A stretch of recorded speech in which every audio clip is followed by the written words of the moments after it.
Welcome back again to my YouTube channel. So, may maganda kaming balita. Balitang-balita. Last week pa kasi to, hindi lang namin na-vlog agad namin. Ako lang palang nagbablog ngayon kasi si Marvin nagbibihis na. Naligo na kasi siya kasi nga maaga pang pasok niya bukas.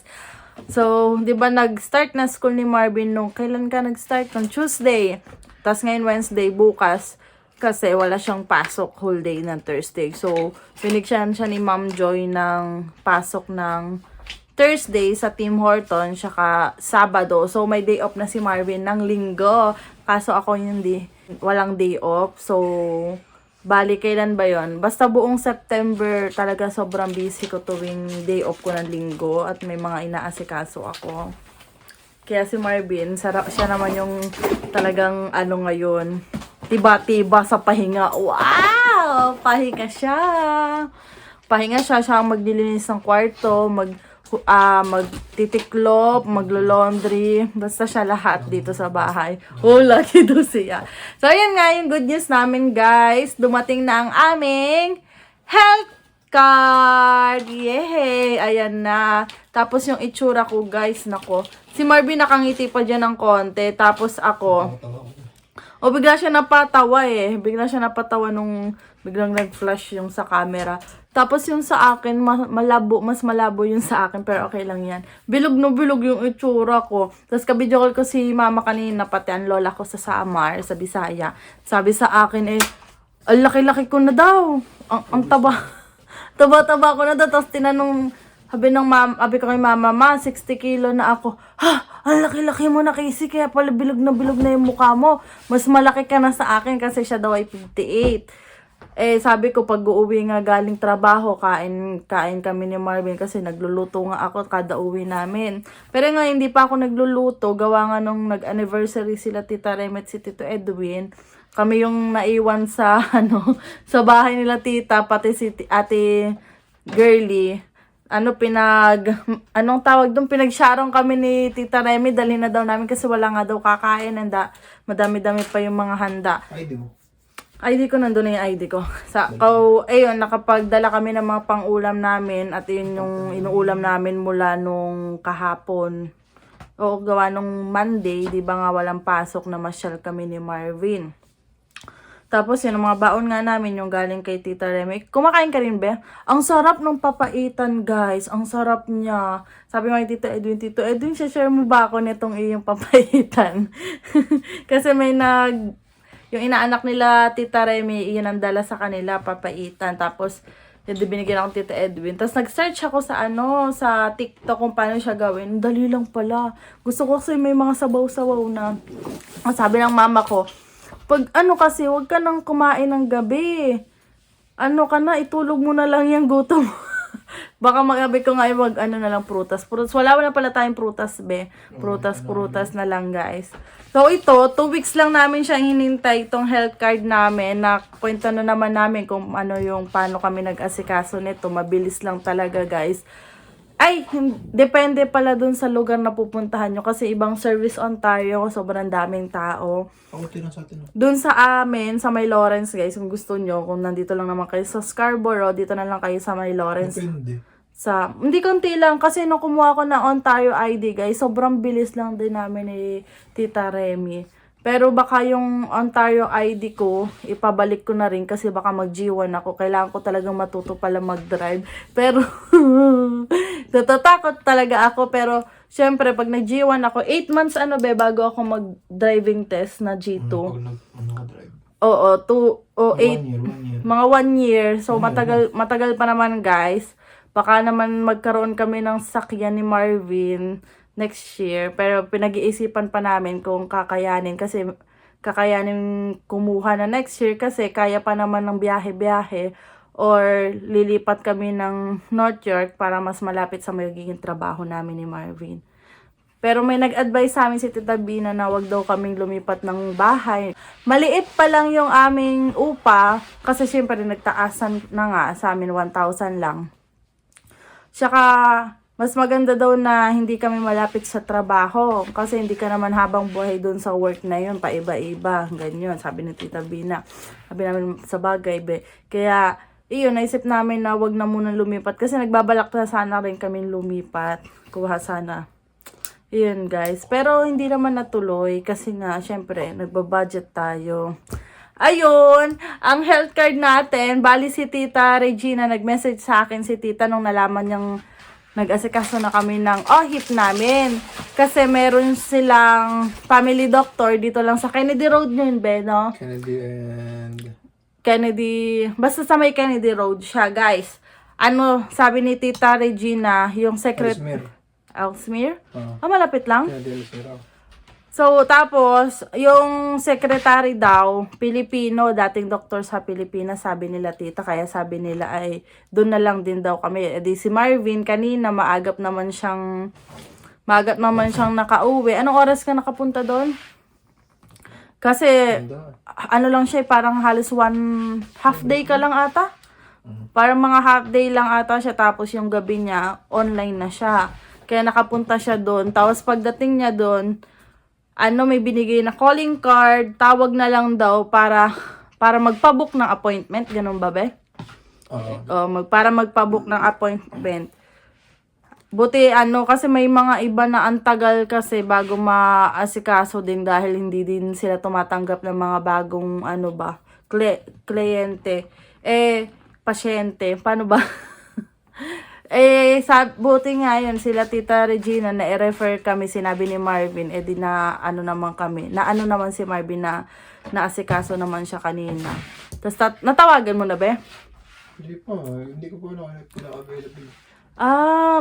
Pa pala kami kung kailan pa kami available. Kasi hindi... Friday naman, hanggang sa isa Friday? Okay, baka next week mapaalam ako para magpa-book kami ng appointment. Para kami ay makapagpatingin na. Papauna natin yung aking yung likod ko talagang gusto ko nang kung ano bang maganda para dun sa aking scoliosis at medyo sumasakit. Ngayon masakit na naman. Ito masakit yung ganto ko kasi nga kahapon nagpunas-punas ako. Ang tagal kong nakaganyan. Punas-punas ako. Ang dami ko pinunasan. Ayun, pag uwi ko, ang sakit kaya nagsasalumpas ako. Ngayon, masakit pa rin siya. Dalawa na sila kasi ito naman kabilang ginamit ko. Kasi masakit siya. So, sabi ni Marvin, mag-exercise na nga ako. Yun nga. Kaso, kanina guys, nung pag-uwi ko, bigla naman nagka-problema ang subway. Lagi may problema ang subway. Paano pa kaya pag nag-winter na ko, lalo ako mahirapan nito. Kaya sabi ko, kanina, ang layo ng nilakad ko. Tapos, ilang minutes kami naghintay, 15 minutes, biglang gumana na uli. Kasi sabi, walang bus silang kapalit sa subway. Dati kasi kapag may problema ang subway, may nakaredy ng mga bus na papalit, na idederecho nila dun sa ibang mga station. Kaso kanina wala. So, kagulo ang mga tao, kalat-kalat talaga sa kalsada.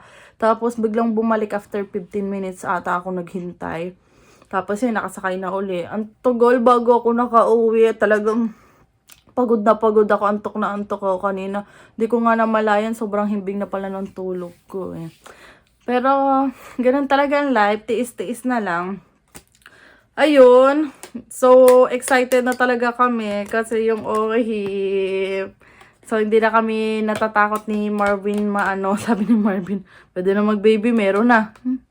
Pwede na daw mag-baby. Ang hirap kasi mag-baby kasi syempre bago pa lang kami iniisip din namin. Kasi madami nakapag-advise sa amin na saka na ang baby kasi nag-aaral pa si Marvin. Tapos pag nabuntis akong open work permit, disgrasya kasi hindi ako makakapag-work kasi lalo na ako, may scoliosis ako. Sabi sa akin ng doktor ko baka maging maselan din ako sa pagbubuntis. Gawa ng pag lumalaki na yung tiyan, 'di ba? Syempre, kung maging first baby man namin ni Marvin, kailangan talaga naming alagaan talaga. Hindi pa makakapag-work si Marvin next year pa. April pa yan. Baka mga April or May. Ayun. Syempre, nag-iipon pa kami for the last tuition ni Marvin. Tapos, mag-ipon-ipon pa kami kasi mag-aasikaso pa kami ng mga ibang kailangan pa. Madami pa rin gastos. Kapag nagkaanak, halimbawa, kasi syempre dito, ang mga baby, may mga nagkakaroon na din yan ng mga masaselan. Ano man tawag doon, mga allergy. So, lalo na may ibang baby din na hindi nila dinedede yung gatas ng magulang ng nanay nila. Tapos yung iba walang lumalabas na gatas. Ayun, possible. Ang mahal ng gatas ng bata dito, Diyos ko. Ang mahal. Tapos, diaper pa, hindi naman uso dito ang ano, 'di ba? Ang ano yung tawag doon, yung lampin. Kasi nung panahon ko, lampin lang ang ginagamit namin kasi probinsya kami. Sa probinsya ako pinanganak sa Samar. Eh sobrang looban na nung lugar nung amin, malayo kami sa bayan kaya talagang yun lang ang ginagamit namin. Ay hindi pa naman ata uso. Uso na ba nun ng ano, diaper? Naka-diaper ka ba dati, be? Lampin ako. Lampin. O, lampin din si Marvin. Eh, kahit yung kapatid kong bunso noong 2012, naglalampin pa yan, pinaglalampin. May diaper, may lampin. Kasi nagamit pa nung kapatid ko yung mga... Parang leche plan to. Pinaleche plan. Kasi yung lampin ko, nagamit pa nung bunso namin. Eh, ang tanda ko doon ay atay 12 years. 12 years or 13 years ata yung pagitan namin ni Princess. Nagamit pa niya yon. Ay sabi ko, malaking tipid pag lampin. Eh, hindi naman dito anong lampin, di pa. Saka, ayun, ayaw din namin ni Marvin na magkaanak kami na maaga, tapos wala kaming sasakyan kasi mahirap din kasi may mga check up. Eh, nakikita namin yung sa bus, sa mga subway, may mga bit-bit na bata. Eh, ang liliit pa, naawa kami minsan kasi minsan talaga nakipagsiksikan sila. Eh, naano ako kasi yung bata. Tapos yung iba pa ubong-ubo, ganun, sip-on. Eh, syempre pag baby pa, ang lapit din sa ano ba, sa sakit ba.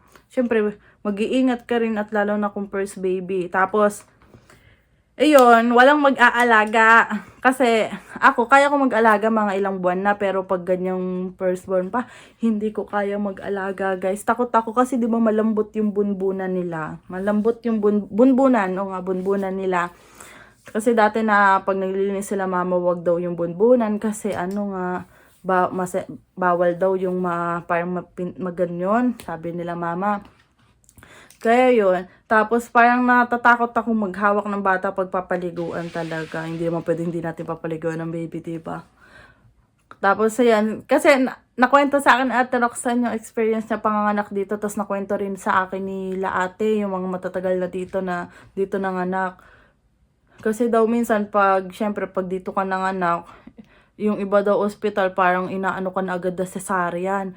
Tapos, basta parang ang bilis, oo, automatic yung ibang cesarean na kahit kaya naman daw normal. Tapos, eh ako, sinabihan na naman ako ng doktor ko sa scoliosis na ano daw ako magsicesarean. Eh di ba sa Pilipinas pag cesarean ka, magastos talaga, umaabot ng 100k to 200k lalo na kapag private ka. Pag cesarean. Eh dito syempre may binabayaran kang tax.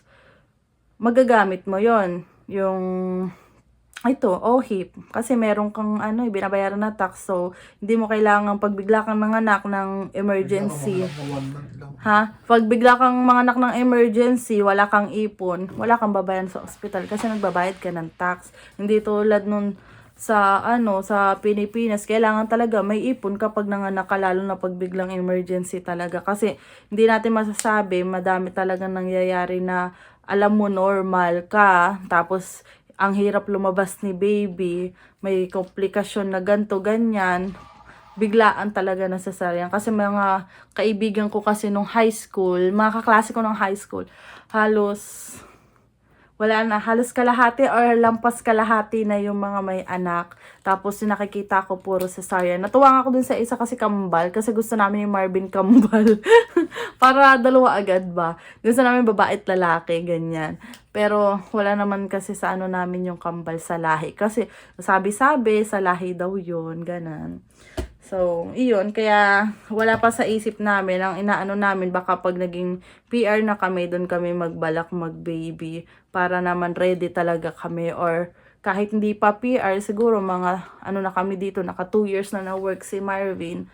Basta may ipon kami, kasi ayaw namin yung biglaan talaga, kasi kami rin ang mahihirapan. Tapos, yung baby rin mahihirapan.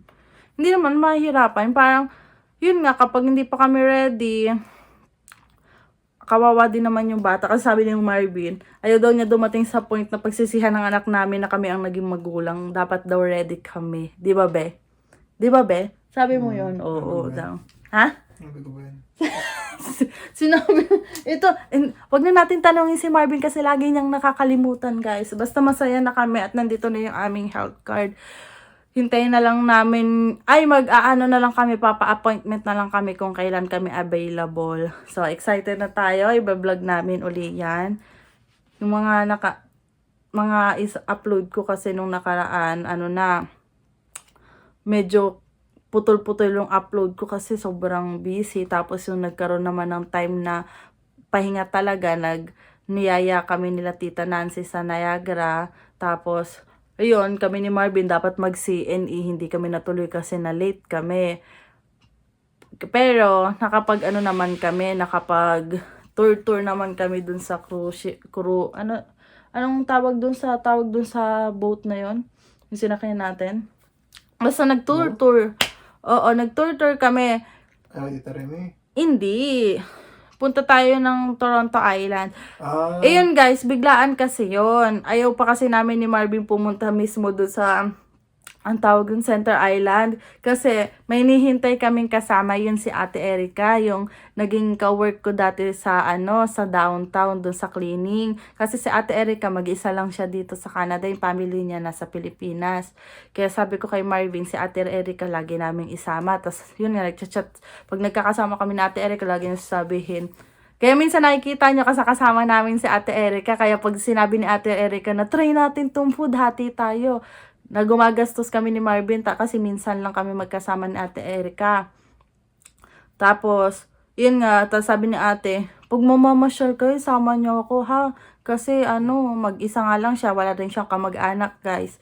Sabi niya, kahit third wheel niyo ako, kasama lang sa pasyal. Kaya sabi ko kay Marvin, pag may gala kami na pa minsan-minsan, sama namin si Ate Eka. Ay kaso, dapat talaga, pupunta kami ng Toronto, dun sa Center Island nung araw na yon. Kaso biglang nagkapasok si Ate Erica, kaya ayun, hindi kami natuloy. Kaya nag-tour na lang. Kasi ang gusto namin, pag pupunta kami doon, mag-style picnic kami nila Ate Erica siya ni Marvin, magbit-bit kami ng mga pagkain. Ganun.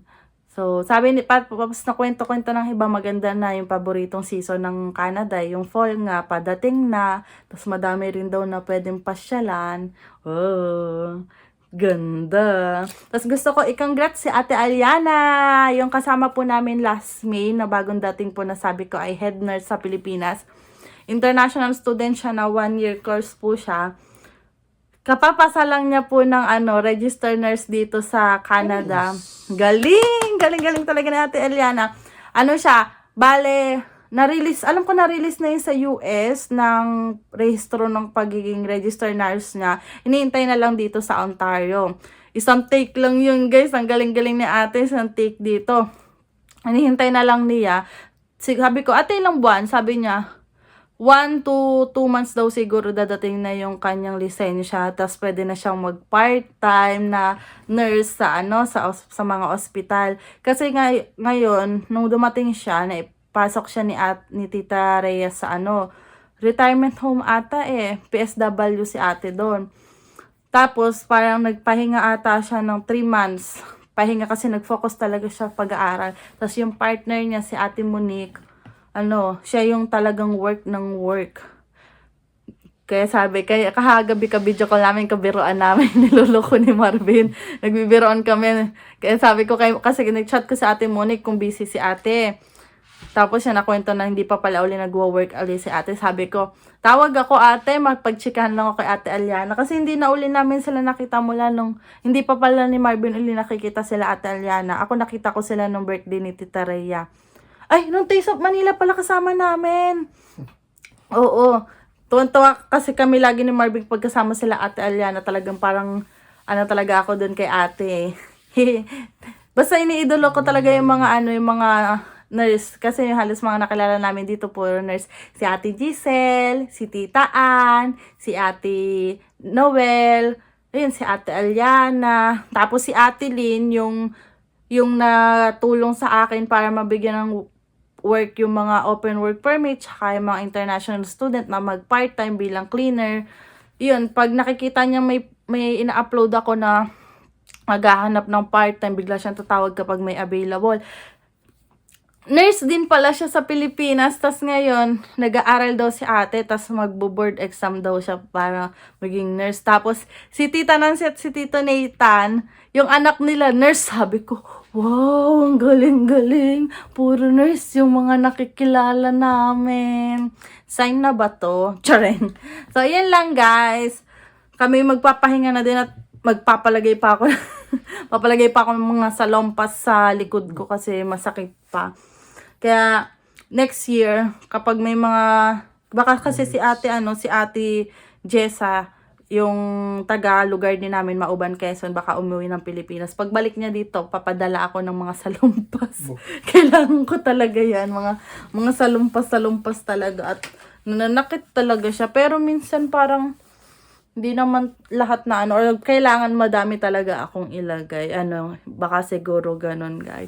So, ayun lang guys. Maraming salamat po talaga sa pagsuporta nyo sa YouTube channel namin ni Marvin. Nang dahil sa inyo, nagkaroon kami ng na programa na pamimigay ng mga school supply para sa mga estudyante.